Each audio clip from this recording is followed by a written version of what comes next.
네, 손소 변호사입니다. 오늘은 가족 간 성범죄, 그 중에서도 사위의 장모에 대한 성범죄를 소개할 텐데요. 지난번에도 한번 유사한 사건을 소개했죠. 많은 분들이 경악했습니다.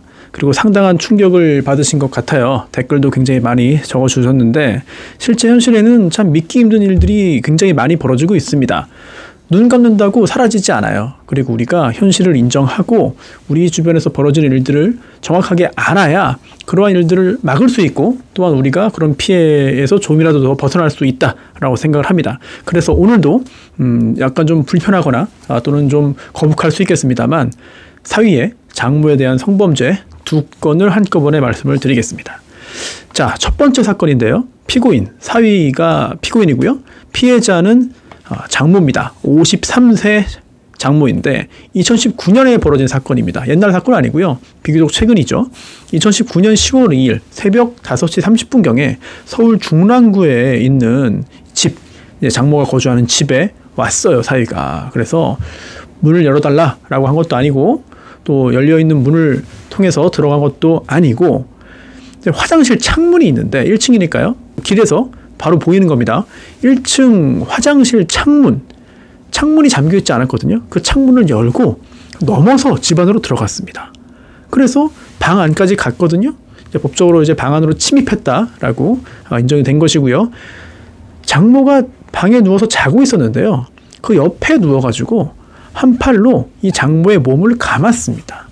네, 이게 친족 관계에 있는 사위가, 즉 피고인이 장모의 주거지에 침입을 해서 이 장모의 한거불능 상태, 그러니까 폭행이나 협박을 한 건 아니지만 잠들어 있었잖아요. 완전히 잠들어 있었다. 이거는 한거불능 상태입니다. 그러한 상태에 빠져 있는 피해자 장모를 이제 추행했다.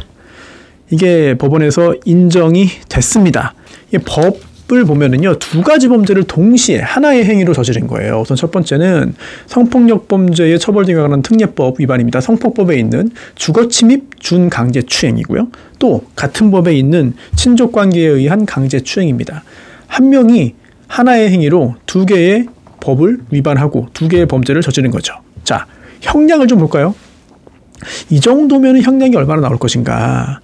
일단 법원은요, 징역형을 선고했습니다. 징역 2년 6개월형. 그런데 그게 끝이 아니에요. 중요한 거는 징역형 선고할 때 집행이 유예되느냐, 즉 집행유예냐 아니면 바로 감옥으로 보내느냐, 이게 중요한데요. 재판부는 집행유예 4년을 택했습니다. 즉 징역 2년 6개월형을 선고하면서도 4년 동안 그 집행을 유예한 거예요. 그러면서 보호관찰 받고 또 40시간 성폭력 치료 강의 수강, 또 120시간 사회봉사를 명령했습니다.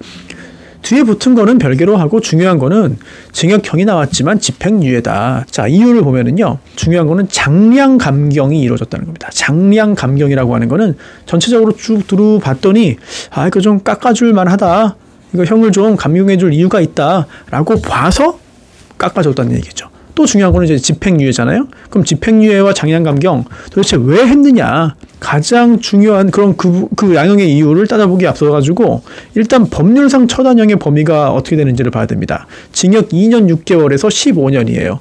자, 그리고 양형 기준이 있잖아요. 이 양형 기준에 의한 권고형의 범위를 보면은 13세 이상을 대상으로 한 강제추행죄이고 그 중에 여러 가지 유형이 있는데 제2 유형입니다. 친족관계에 의한 강제추행, 또 주거침입 등에 의한 강제추행 또는 특수강제추행, 여기에 해당하기 때문에 제2 유형인데요. 그리고 특별히 감경해야 되는 요소가 있어요. 바로 이게 뭐냐? 처벌불원입니다. 이 장모는 자기 집에 몰래 들어와가지고 옆에 누워가지고 팔로 감아서 안은 새벽 5시 반이잖아요. 이 사위에 대해서 용서했습니다. 처벌을 원치 않는다라는 처벌 불원서를 제출했습니다. 구체적인 배경은 판결문에 나와 있지 않아요. 하지만 어쨌든 처벌 불원서를 제출을 했다라는 거죠. 그래서 감경 영역이기 때문에 징역 1년 6개월에서 3년으로 확 내려가거든요. 그런데 아까 말씀드린 것처럼 처단형의 범위가 그보다 높잖아요. 그래서 이거를 반영해서 처단형에 따라서 수정한 권고형의 범위는 징역 2년 6개월에서 3년입니다. 그 중에서 재판부는 징역 2년 6개월을 선택을 했고 게다가 집행유예 4년을 붙인 거죠. 자, 이 집행유예가 사실 제일 중요합니다. 불리한 부분과 유리한 부분이 다 있어요. 그런데 그 중에서 유리한 부분이 훨씬 크다고 판단한 것으로 해석이 됩니다. 먼저 불리한 정황은요, 죄질이 안 좋죠. 새벽에 장모 집에 화장실 창문 통해서 침입해가지고 잠든 장모를 추행했다. 죄질이 매우 불량하다. 이로 인해서 피해자인 장모는 상당한 정신적인 충격과 성적 수치심을 느꼈을 것으로 보인다. 당연한 얘기입니다. 자, 그 다음 유리한 부분도 있다고 봤어요. 우선 첫 번째, 범행을 인정한다. 두 번째, 반성하고 있다. 세 번째, 전과인데요. 성범죄로 인한 형사처벌 전력이 없습니다. 성범죄 전력은 없어요. 다른 범죄는 몰라도 성범죄 전과는 없다라는 것이고, 조금 전 말씀드린 피해자가 피고인의 처벌을 원치 않는다. 대단히 중요합니다. 그 외에도 이 피고인 사위의 나이, 평소 성격이나 행동, 가족관계, 범행의 동기, 경위, 범행 후의 정황 등 다 종합적으로 봐서 징역 2년 6개월에 집행유예 4년이 나왔습니다. 자, 감옥으로 가지 않았습니다. 그렇죠? 네. 그리고 물론 보는 관점은 다양할 수 있겠습니다만, 조금 전에 말씀드린 이 첫 번째 사건에서는 그래, 이 정도면 그래도 뭐 징역형 선고했지만 집행유예 4년 줄 수 있지 않겠어? 라는 생각이 들기도 하죠. 자, 그럼 두 번째 사건을 한번 보죠. 자, 이 두 번째 사건은요, 이 첫 번째 사건 1심 판결보다 4개월 전에 1심 판결이 나왔습니다. 그리고 특이하게도 형량이 똑같아요. 즉 징역 2년 6개월에 집행유예 4년 똑같습니다. 형량이 같은 사건이기 때문에 그럼 어떤 일이 벌어졌느냐, 그 차이를 좀 분석을 해봐야죠. 와, 첫 번째 사건에서는 이런 일이 있었고 두 번째 사건은 이렇게 됐는데 형량이 같다고? 왜 같을까? 왜 이렇게 나왔을까라고 생각을 해볼 수가 있는 거죠. 이 사건의 장모도 58세입니다. 예, 아까는 53세였고요. 이제 50대의 장모에 대한 사위의 성범죄인데 2019년 10월 27일 밤 9시 30분입니다. 그러니까 첫 번째 사건하고 한 25일쯤 차이가 나죠. 사실상 굉장히 좀 비슷한 그런 시기라고 볼 수 있겠는데요.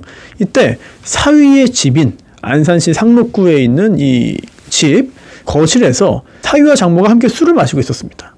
그러다가 바닥에 앉아있는 장모를 사위가 뒤에서 껴안고 상의 안에 손을 넣어서 피해자의 양쪽 가슴을 주무르고, 이거 그대로 판결문에 있는 표현 읽어드리는 거예요. 그리고 이 장모가 놀라서 저항을 하니까 한 손으로 입을 막아서 반항을 억압하고 또 다른 손으로 이제 피해자의 가슴을 주물러서 추행했다. 이게 첫 번째 범행입니다.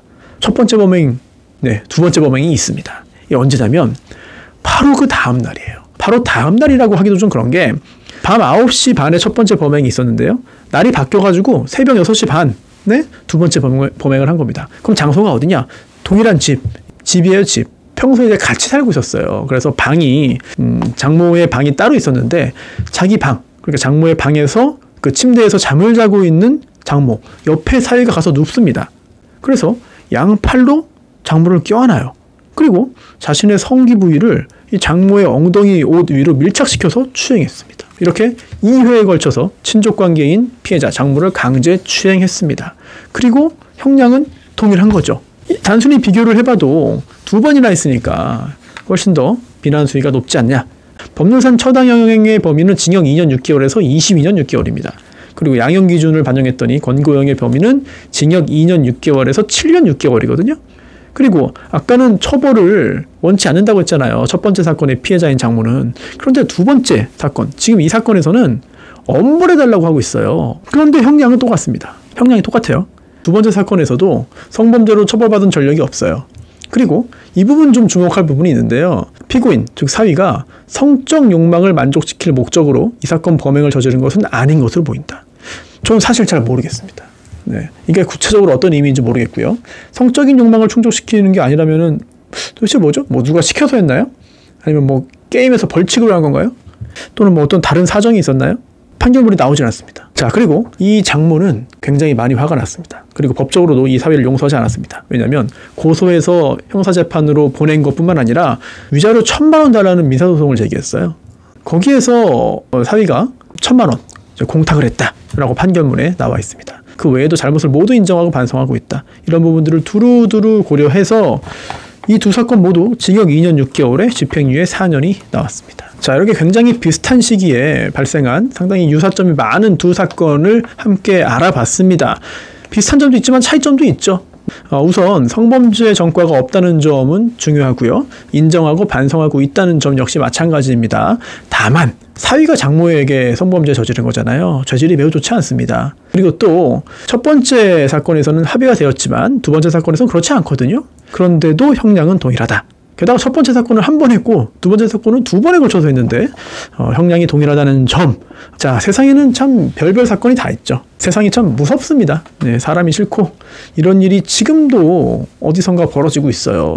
그리고 또 하나는 모르는 사람한테 당했을 경우에는 신고하고 누군가에게 털어놓고 상담도 하고 법적인 조치를 취하는 경우가 뭐 당연히 많겠습니다만, 이렇게 아는 사람, 게다가 이런 얘기를 하면은 수치스럽잖아요. 네, 드러내놓고 말하기가 어렵고, 그리고 또 가장 중요한 거는 자기 딸, 아내의 남편이라는 얘기입니다. 즉 만약에 이 일로 인해서 가정이 파탄되고 이혼하게 된다면, 또는 따로 살게 된다면 그로 인해서 손자 손녀들이 입을 충격이라든지 변화 등도 걱정이 되고, 그리고 만약에 딸이 직업이 없어요, 기타 고정적인 수입이 없어요, 이럴 경우에는 이혼을 하더라도 상당히 생계가 곤란할 수 있거든요.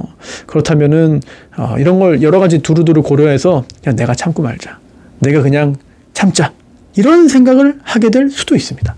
우리 주변에 정말 상상하기 힘든 일, 우리가 당하지 않았다고 하더라도 누군가는 굉장히 큰 고통, 정말 충격을 받아서 제대로 생활하지 못할 정도의 험한 일을 겪는 경우들이 분명히 있어요. 네, 굉장히 많습니다.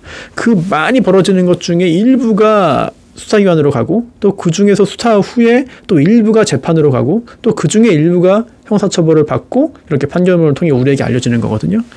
우리가 이렇게 알아야, 경각심을 갖고 경계심을 가져야 조금이라도 줄일 수 있다, 조금이라도 더 피할 수 있다라는 말씀을 드리면서 오늘 사위의 장모에 대한 성범죄 2건 함께 알아봤습니다.